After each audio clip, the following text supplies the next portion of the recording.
Hey, what up, everybody? It's Steph. This episode number 7, baby. Welcome back. Definitely appreciate y'all, all the new subscribers I get each and every video that I put out there. Again, the end goal is definitely to get monetized off of this so I can up my content that I'm producing and keep this thing going. Only thing I'm slacking in is the subscribers, because clearly I'm getting thousands of views in like a week. You know what I'm saying? So I know I do a lot of promoting on like Facebook and other platforms. So if you get that where you try to like us or subscribe and it's constantly trying to get you to log in to do that, just go ahead. I know for sure on Facebook, click the right hand corner, click open in YouTube app, and then you're already logged in there and you can like and you can subscribe. And definitely turn on those notifications, hit the bell also so you can get notified whenever these videos drop. That was long-winded, but damn, I just wanted to get a good news and wanted to be optimistic on the progress we're making, and definitely want to get this thing monetized so we can get better tequila, better stories. And with that being said, let's jump right into things. I'm gonna get some of this Terramana tequila right here and take a nice shot. And this shit is good enough, you don't even need to take a shot, but it's good enough that you can take a shot and it doesn't burn your esophagus. So tequila snob like me usually wouldn't take a shot of this. I mean, I have, but it's more for sipping. I mean, it's so flavorful. And if you haven't watched Terramana, which is The Rock, Dwayne Johnson's tequila, definitely go ahead and check out that video. Anyway, here we go. Salud. Boom. Throw it back.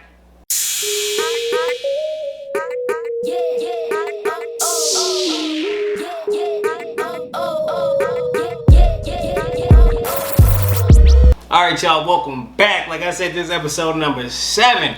And I was up in the air about what I wanted the content to be about. Should I keep it X-rated, freak nasty story, or should I just lighten it up a little bit?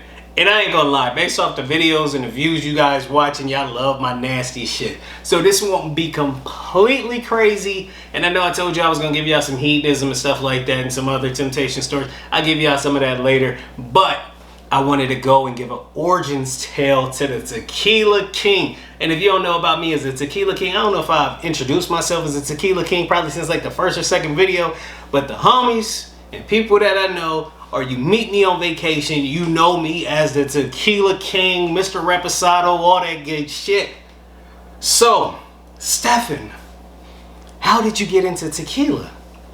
Well, viewers, that's kind of a complex story. I mean, it wasn't just overnight, but I think it was the outcome of multiple nights drinking tequila. I'll take this way back in the day. I'll give you a good story. And you know what? People love to sit back and try to badmouth tequila. Like, oh, tequila made me do this. Oh, I had a headache. Oh, I hate tequila, this and that. And I look at these people like, for real? I'll give the first story. So back in the day, I had this girl that I was with, and we was real cool and shit, just partying. And then we had this other girl. She actually liked my girl.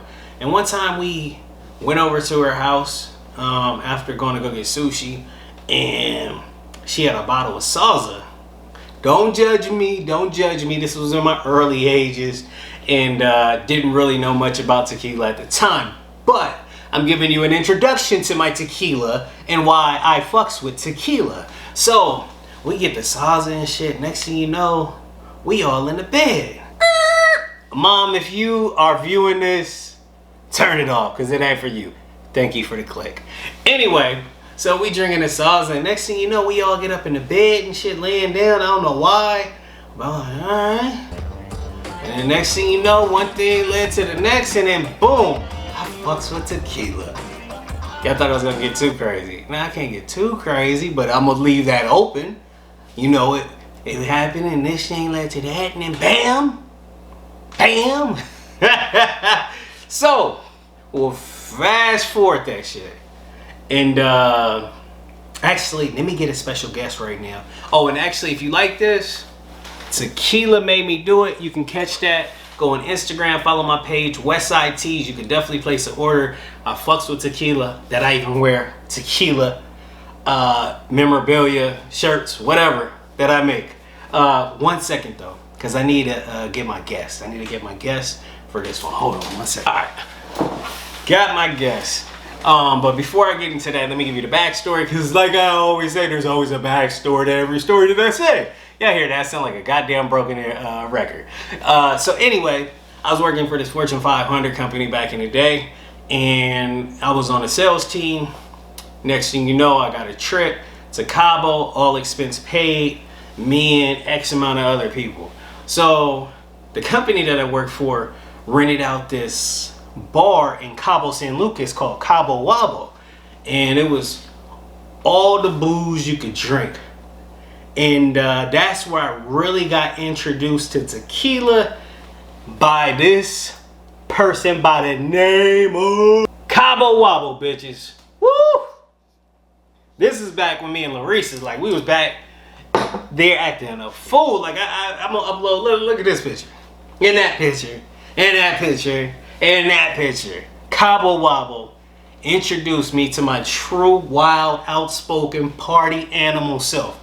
If it wasn't for Cabo Wabo, I don't know where I would be. I sound like a true alcoholic. I promise, don't fucking judge me. I'm not.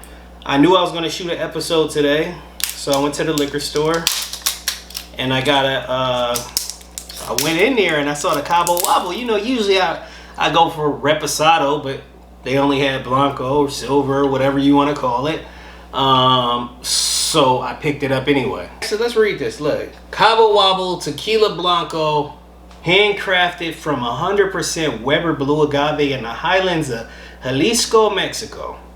Our tequila reveals the true flavors and earthy characters of its origin. One of the finest tequilas in the world.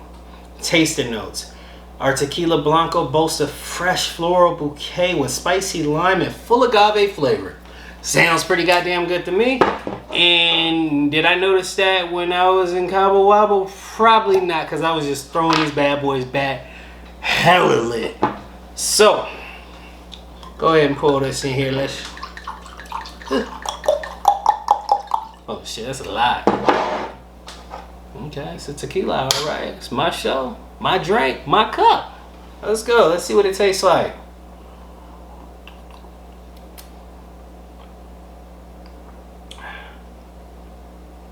Very smooth. And y'all gonna think, yeah, I promise y'all probably gonna be like, does he ever have a bad tequila? I promise y'all I have bad tequila. I just haven't had bad tequila on the tequila hour yet. And I think if this was shitty tequila, I probably would have never became the Tequila King that I did that night back in like 2011. But definitely taste the floral hints. Again, actually that's pretty good. I was about to say again, silvers, you want to mix them, but I mean, this pretty much holds its own. If you wanted to sip it, I wouldn't see a problem with it. And I mean, hell, if you buy it, I mean, you can drink it whatever way you want to. But I mean, I say that to say it's not shitty. I've had shitty ass Blanco, like that Kirkland brand. Sometimes I mix with it or whatever. I think the flavor is pretty strong. Yeah, and I probably would never do a review on it. Again, I don't usually buy Blanco, but the Kirkland Tequila Blanco, it's not the best tasting. But again, you usually are mixing this and making cocktails out of it, so who cares? But this could hold its own. I mean, I don't see why someone couldn't sip it. I guess we kind of got a tequila review with the origins of the Tequila King. I need to make myself a Tequila King shirt and represent. I need to start making some Instagram shirts too, so people will know my handle. And while I'm saying all that shit, like and subscribe to the video. Y'all watching, right? So, with all that being said, first threesome, party animal, is the reason why I'm the Tequila King and I rock with tequila. There it is. That's my backstory. That is the Tequila